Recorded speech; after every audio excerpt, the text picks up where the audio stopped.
Welcome to Conversations in the Closet with your host, motivational speaker, fitness expert, and fashion guru, Teresa Romer. Welcome to Conversations in the Closet. I am Teresa Romer, my co-host Michael Pierce. Hello, honey. Hello, love. I think you're getting ready for Halloween, is from what I can tell. Oh no, I naturally look like this. This is my afternoon ensemble.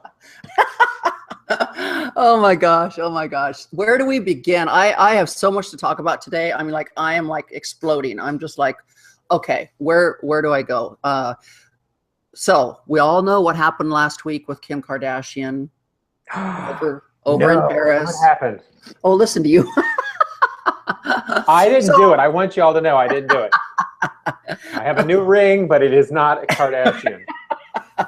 Well, so that's kind of the topic of our conversations today in the closet here is, social media, and after seeing everything that happened last week or so on with Kim Kardashian and the robbery in Paris and everything that was going on, she was like, oh, those girls, that family lives in the midst of social media. I mean, there's not a minute. An empire for her. Her whole business is from it. Right, but I'm just saying there's not a minute that goes by in a day that you don't see the Kardashians all over the place. And so that's what I really want to talk about today is social media.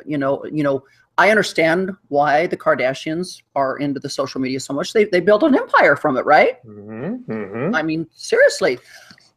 But I want to ask you, Michael, why do you now? Because we all know you're out there like crazy. I am not even. My Instagram is not blowing up.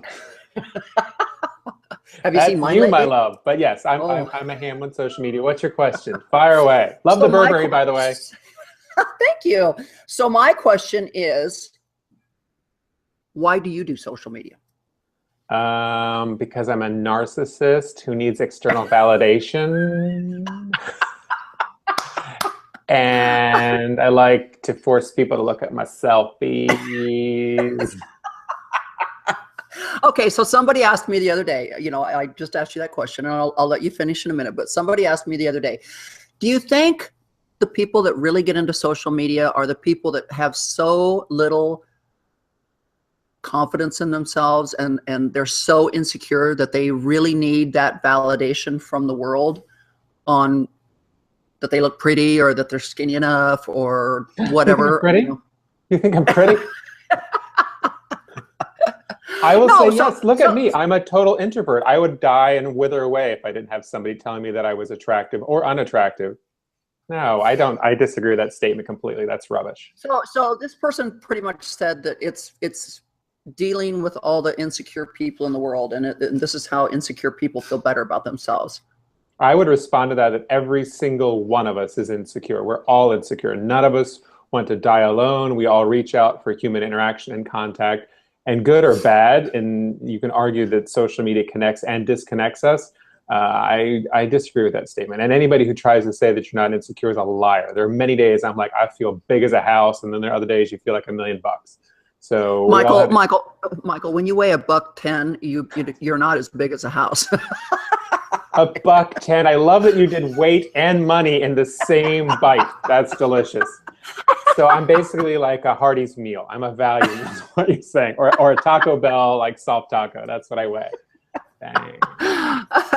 No, I want to ask you a question on this topic since we're talking about social media, because there is an interesting parallel, I think, between what happened to Kim Kardashian and what happened to you.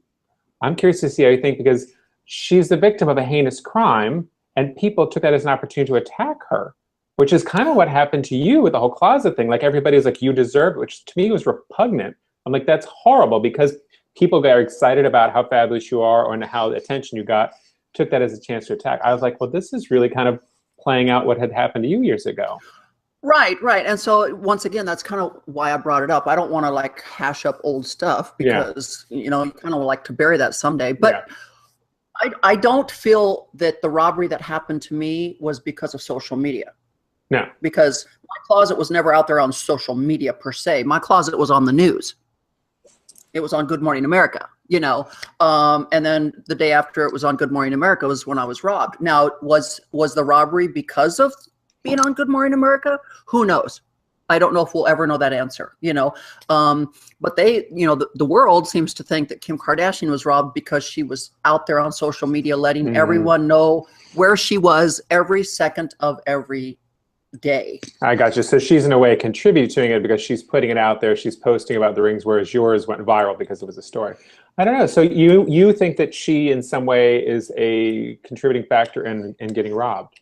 Well, I don't know, and I have a lot of people in this world that I consult with, and there's people that I've consulted with on this whole jewelry thing, and they're basically saying, when someone of that statute and they have that expensive jewelry, they don't normally travel with all of that jewelry. Normally, they may wear the wedding ring, but when they get to their location, they actually rent jewelry to wear for that occasion or whatever, so that they basically are never caught with that much jewelry and that much value at any given time. And please, if you're walking around with $10 or $15 million worth of stuff at any given minute, I'd have more than one bodyguard. So are you calling BS on Kimgate 2016? I don't really want to sway one way or the other because sway. Because I have to admit, I've always watched the Kardashians. Am I big fans of the Kardashians? No, but I am greatly inspired at how they have been able to build an empire from it. Now, once that show is over with, as we all know in TV land, shows don't last forever. They don't last for 50 years, So my question's going to be, since really none of the girls have a lot of talent other than just being on that show. No, I mean, other than, I understand that Kendall is a model and, Kylie's got some stuff going, but as far as the rest of them, once that show dies, I don't know what they're going to be able to do to keep their lifestyles. They will be just fine. They have built a billion-dollar empire. Think about Mary-Kate and Ashley Olsen, who were essentially just babies on TV and invested that, created these companies. So the Kardashians will not be hurting. They could disappear from social media and our pop culture and be billionaires and live happy lives. I don't think they will. They have been on the American tongue for over a decade. We have been talking about these people. We say we hate them, we don't like them, but we are fascinated by them. And I think just like you said earlier, people who go onto Facebook and like to get the likes, there is a psychology of wanting to have that validation. I don't see a family that has lived the past 10 years in the spotlight and the media disappearing. No, I don't think they're going to disappear, but it makes you wonder if they're going to be able to continue to live the lifestyle they've created, because I don't know what's going to bring them that large amount of money anymore. Do they even need the money anymore, though?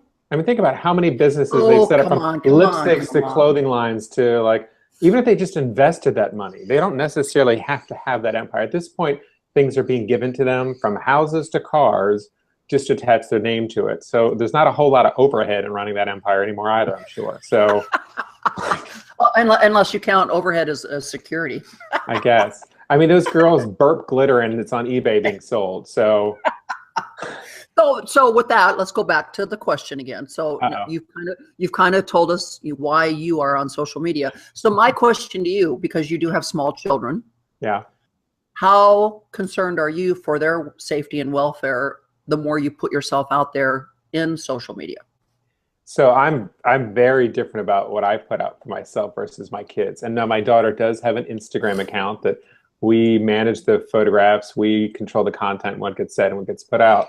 But I live in fear for the day when they want to start posting and they want to start using their phones, because I've had instances where a very dear friend's daughter was catfished by essentially a pedophile.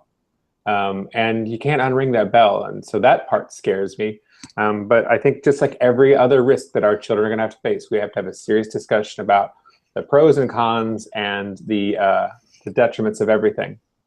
Well, so my question, Michael, is the more you keep putting yourself out there to social media, and I'm only going to say this because we know it's true, we all have haters. We all have haters. I do not. Do not. Lies, she tells you people. Everybody loves me. Okay, well, live in your own fantasy world, Michael, but I know we all do have haters. And so I'm just from a safety standpoint on your haters that might come out of the woodwork, are you scared for your own children's safety because you do put yourself out there so much? I have been scared for my safety many, many times, not just from posts on Facebook, but when we write for the Cron.com, from being an openly gay man. There are many times I've had to worry about being attacked or hurt, but I've not let that change how I live my life, because I only have one life to live and only so much time in it. So as best I can, I try to live a confident life.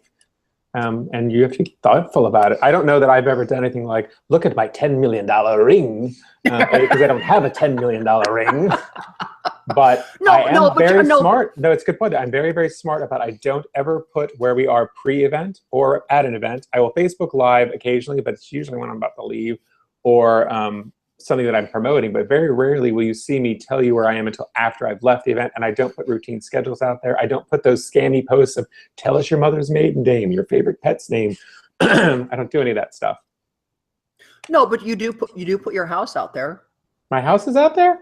Well, I have my Halloween decorations. No, but I'm just saying you do put your house out there. You know, when you throw parties, you know, there's always pictures of your front yard with, you know, longhorn cattle in your yard. Well, I don't know if you know this, but Houston's a pretty big town. Oh, so you're saying they can't find you? I'm sure they could find us. I'm sure they could find us. I, on the other hand, feel a little bit safer because I do live in a gated, guarded community. She's not kidding. Like, you have to go through 3 levels of security to get there. I was actually told I wasn't cool enough last time. Like, I need another form of ID. You're not on the important list. Like, no, but you know, that really did help. So like, say when I was robbed, that really did help being able to feel safe in here, not from a standpoint of being robbed, but the media was all over. I mean, like, there were media trucks parked outside the gates just trying to get in here, like, you know, using every excuse in the world to try to get in here. And so from that standpoint, I feel a little bit safer living in here, you know, because I do feel like I'm a little protected from people trying to get to me, you know, a little bit. But, you know, hey, then you got to leave the gates sooner or later. You know? Yeah, I don't have a problem. Nobody is hanging outside of my house dying to get in. It's not really a risk for us common folk. But you know, I travel back and forth to Houston quite often in my Rolls Royce, and so that did prompt me to get my own handgun license. You know, so I do pack a gun, and that in itself makes me feel a little safer too. Mm-hmm. It's pretty scary traveling in a Rolls Royce sometimes, dressed to the nines, into Houston for events by yourself. You know. Oh yeah. It's true. Take my own security into my own hands. Just in my own Yugo, I've had the same problem. I mean, I'm in a 1980s Yugoslavian car. The country isn't even around anymore, and I've gotten scared. Hey, can I borrow that car? I so want to buy one. I've been trying to find one on eBay forever, because when my daughter gets older, I'm like, if you don't get good grades, this is the car you get at 16. No, just but can you believe? No, that would look really. That would be cool to spot me in that car. Oh my God, I would pay to have you in a Yugo. Let's have that hat. You come to the next event in a Yugo. I'll be behind, like, pushing it Fred Flintstone style. Oh my God, that would be great. That would be great. But anyway, so I don't know. I'm trying to figure out the takeaway here. You know, do we continue to put ourselves out there like we do? I know the reason I put myself out there is I have a brand. You know, I have the Teresa Romer brand, the Naked brand. I have a brand. And so we are constantly trying to promote my brand. And that is through YouTube, through all my, you know, my channel on YouTube, through Instagram, Facebook, Twitter, Snapchat. I mean, like, everything, you know, it's basically gone from the days when I used to own my health clubs and I had to do my own advertising, which cost me a fortune, to now you can literally do it all on social media. But then by putting it out there on social media as a form of advertising, you're really letting the world into your house or into your room, into your bedroom, I mean, like, you're letting people, the privacy is not there anymore. But by the same token, now you have control over it, which you never did before. You have control over how the content is edited, how you're projected, and what you're putting out there. Like, all of our stuff is all related to charitable organizations that we're supporting or events that we're going to. And I love being a ham, and I enjoy joking and getting to meet people, but primarily our stuff is to help support the people who are doing amazing things around us. And I get to control that content. I get to write about what I want. I get to control the blogs of how I'm said. And if I don't like the way they look in the video, I don't have to hit upload. So, it's a very different day and age now from where you had a publicist and PR teams and all these other people who would tell you what to say and how to say it. You get to say it on yourself now. Sadly, though, we're diluted, and everybody with a cell phone now has their own Insta famous channels too. So you get lost in all the noise. And like you said, when you're doing Facebook Live, you're usually at an event. It's a charitable event, and you're trying to let people in on that event that weren't maybe lucky enough to get a seat at that event, or don't have enough money to go to the event, or whatever. So you're actually giving people in the world a look at some of the stuff that you go to, where there's other people out there that are Facebook Living, and I don't know why.